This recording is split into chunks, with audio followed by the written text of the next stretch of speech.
ये देखो दोस्तों, ये पेड़ को मैंने पिछले साल ग्राफ्टिंग किया हुआ था। इस पेड़ को, ये पेड़ के विषय में मेरे को नहीं मालूम था कि ये पेड़ की इसका फ्रूट कैसा है, लेकिन मैंने जो डंगाल लगाई हुई है ये कंफर्म है कि इसके फ्रूट्स का साइज़ बहुत अच्छा रहता है। तो मैंने अननेसेसरी 2-3 साल वेट करने के बदले में इसको कट कर दिए और इसमें मैंने दूसरे जो अच्छी क्वालिटी का जो प्लांट था उसकी मैंने ग्राफ्टिंग करके इसमें ये लगा दी। और ये मेरी पुरानी जो ना ग्राफ्टिंग की हुई है। इस पेड़ में मैंने सभी डंगालों में अलग अलग वैरायटी के जामुन को ग्राफ्ट किया। मेरे पास में करीब 5-6 वैरायटी की जामुन है और मैं चाह रहा हूँ कि इस पेड़ में अलग अलग वैरायटी की जामुन के फल लगने चाहिए, इसलिए मैंने इसमें सब में अलग अलग वैरायटी की जामुन के ये लगाए हुए ग्राफ्टिंग की हुई है। ये वाली ग्राफ्टिंग भी मैंने करीब किया है 20 दिन पहले की हुई थी। अब ये देखो, इसमें भी पत्ते आने शुरू हो गए हैं। तो ये ग्राफ्टिंग भी मेरी सक्सेस हो गई है। इसके पुराने वाले इसको मैं तोड़ देता हूँ। ये एक ग्राफ्टिंग ये मेरी सक्सेस हो गई है, इसमें पत्ते आना शुरू हो गए हैं। ये एक दूसरी ये ग्राफ्टिंग है, ये भी सक्सेस है। ये वाली जो ग्राफ्टिंग थी मेरी, ये भी सही है, इसमें भी काफ़ी अच्छे पत्ते आ गए हैं। और ये मतलब चारों इस पेड़ में 4 वैरायटी की जामुन लगने वाली है। ये मेरा पुराना पेड़ है जिसके फ्रूट्स मैं कई बार खा चुका हूँ और मैं कंफर्म हूँ कि मेरे पास में जितने भी अभी जामुन के प्लांट्स है उसमें इसका साइज सबसे अच्छा है और टेस्ट भी सबसे मीठा है। तो इसी प्लांट की मैं ब्रांच को ले रहा हूँ उसमें ग्राफ्टिंग करने के हिसाब से, ताकि जो मेरी ग्राफ्टिंग है, ग्राफ्टिंग के बाद में जो पेड़ आए उसमें बहुत अच्छे फ्रूट्स आने चाहिए और उसका टेस्ट भी जो है अच्छा।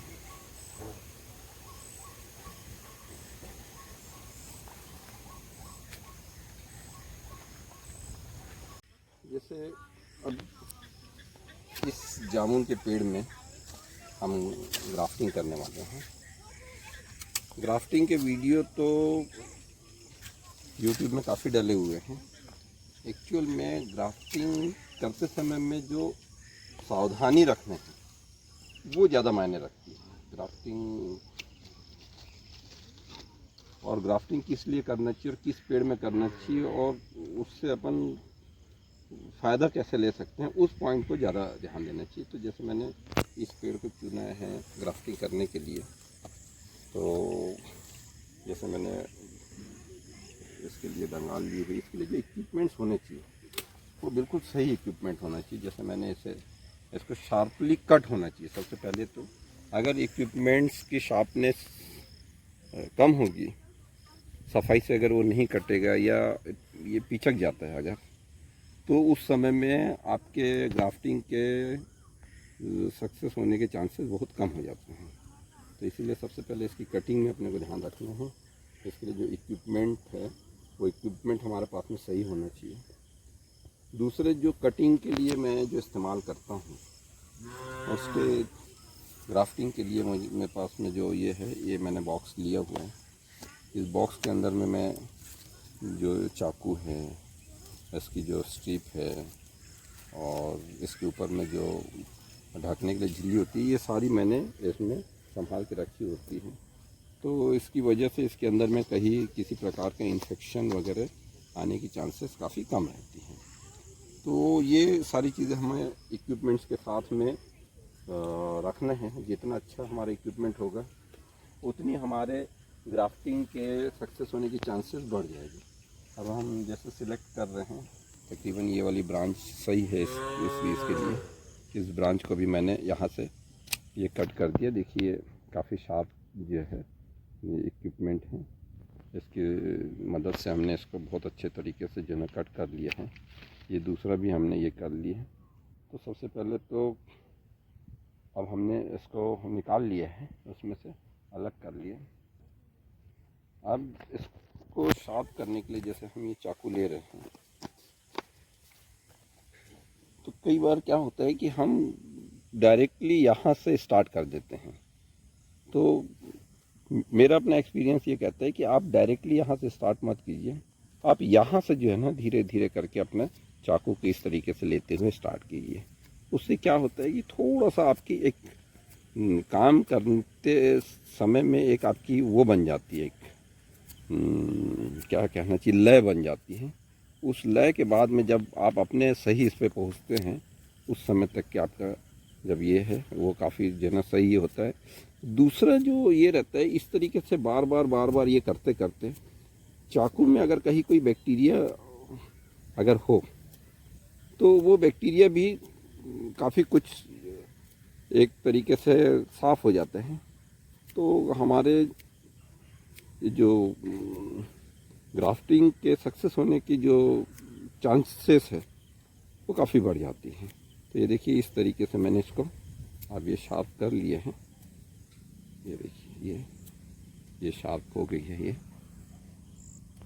और इसको अब मैं इसमें बहुत आराम से चाकू को जब हम इसके ऊपर चलाते हैं तो बहुत ही धीरे से इसको अपने को ये करना है, क्योंकि कई बार थोड़ी सी भी ज़्यादा दबाव डालने से इसका ये डंगाल जो रहती है ना फट जाती है। वो फटना नहीं चाहिए, एक्चुअल में कटना चाहिए। चाकू की शार्पनेस भी जो है ना सही होना चाहिए। इस वाले इसके लिए थोड़ा सा जो है ना इसमें इत्मीनान रखना पड़ता है। ऐसा करके जहाँ तक अपने को ज़रूरत है वहाँ तक अपने कट करके इसको ये कर लिए।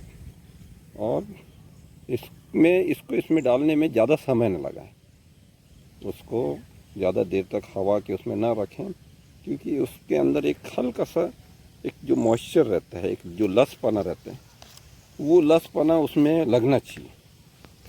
तो इस तरीके से पहले हमने ये किया। अब ये हमारी जो पहली से निकली हुई जो स्ट्रिप्स है, इस स्ट्रिप की मदद से हम उसको,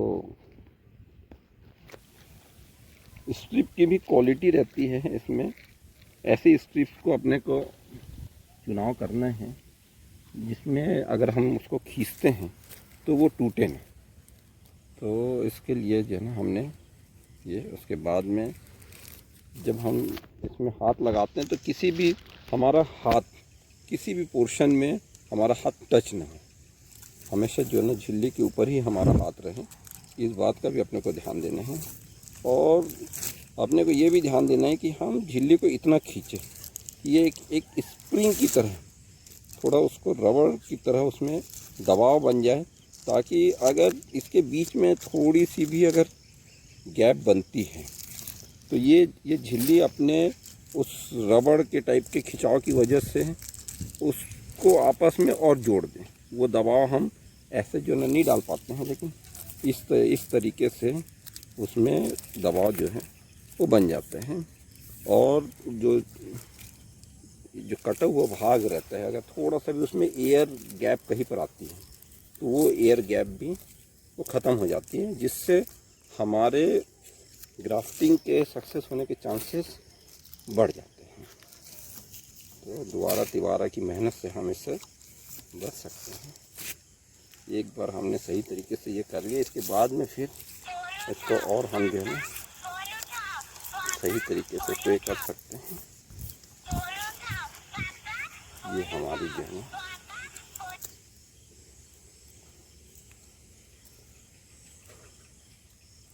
अब इसके पश्चात अब एक काम ये रह गया कि इसके ऊपर को भी हमको ढकना है। उसके लिए भी हमने झिल्ली है पहले से जो है ली हुई है, झिल्ली को भी हम कट करते हैं।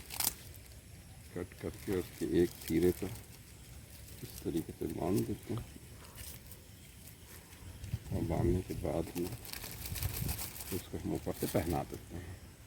तो जिससे ये झिल्ली भी साफ़ सुथरी झिल्ली है, इसमें भी किसी प्रकार के इन्फेक्शन आने के चांसेस नहीं हैं। तो ये इस तरह से ये छोटी छोटी सफाई की चीज़ों को ध्यान में रख के जब हम काम करेंगे तो हमारे ग्राफ्टिंग के सक्सेस होने के चांसेस बढ़ जाते हैं। इसको जब बांधते हैं तो इसको टाइट नहीं बांधना है। टाइट बांधने से इसके अंदर में मॉइस्चर रुक जाते हैं, और हल्का ढीला बांधने से इसके अंदर का मॉइस्चर निकल के बाहर आ जाते हैं, जिससे भी इसके अंदर में फंगस वगैरह होने के चांसेस काफ़ी कम हो जाते हैं। तो इस तरीके से ये हमारा काम पूरा होता है। अब 80% चांसेस ये है कि करीब जो है ना 20 से 25 दिनों में इसमें हमारे को छोटे अंकुरण दिख जाए। तो अंकुरण दिखने के बाद में हम इस झिल्ली को हटा देंगे, और तकरीबन जो है वो 2 महीने के बाद जब इसके अंदर का ये सही पकड़ आ जाएगी, उसके बाद में इस वाली झिल्ली को भी हम निकाल देंगे। तो इस तरीके से दोनों झिल्लियों को, इस झिल्ली को करीब 20-25 दिन में अंकुरण आने के बाद में, और इस वाली झिल्ली को करीब जो है ना 2 महीने के, और उसके 2 महीने पश्चात जब इसमें जो है ना ये जोड़ हमारा मजबूत हो जाए। क्योंकि अगर वो झिल्ली बंधी रह जाएगी तो वो उसको फिर नुकसान करेगी, तो इसलिए उस झिल्ली को भी रिमूव करना ज़रूरी हो जाता है।